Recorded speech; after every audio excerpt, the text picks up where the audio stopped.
আজকে দুপুরে রান্নাবান্নার আয়োজন চলছে। খিচুড়ি রান্না করব যেহেতু বৃষ্টির দিন, আর বৃষ্টির দিনে কিন্তু খিচুড়ি খেতে ভীষণ ভালো লাগে। এটা কম বেশি সবার ঘরেই হয়ে থাকে।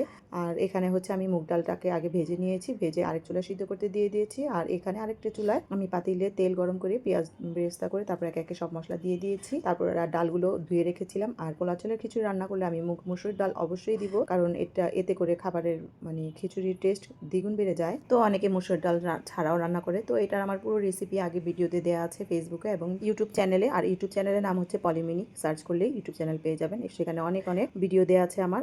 অবশ্যই ওখানে লাইক কমেন্ট এবং সাবস্ক্রাইব করে আসবেন। আর এই ফেসবুকে সবাই আমাকে লাইক কমেন্ট এবং শেয়ার করে দিবেন। আর কথা বলতে বলতে এখানে কিন্তু খিচুড়ি রান্না হয়ে গিয়েছে এবং সাথে রান্না করেছিলাম হাঁসের মাংস।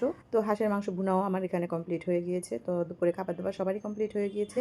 আর এখানে আমি বিকেলের জন্য কিছু স্ন্যাক্স তৈরি করে নিচ্ছি। এগুলো হচ্ছে খেজুর পিঠা, অনেকে কে কি বলেন জানি না। এগুলোর যদি রেসিপি আপনাদের আমার কাছ থেকে পেতে ইচ্ছে করে তাহলে অবশ্যই আমাকে বেশি বেশি কমেন্ট করবেন। আর ডিম চপও বানিয়েছিলাম বাসায়, এগুলো সব কিছুই বাসায় রেডি করেছিলাম। তার সাথে হচ্ছে বেগুনি। তো আজকে বিকেলটা ভালোই কেটেছিল। সবাই ভালো থাকবেন, সুস্থ থাকবেন, আমাদের জন্য দোয়া করবেন। আল্লাহ হাফেজ।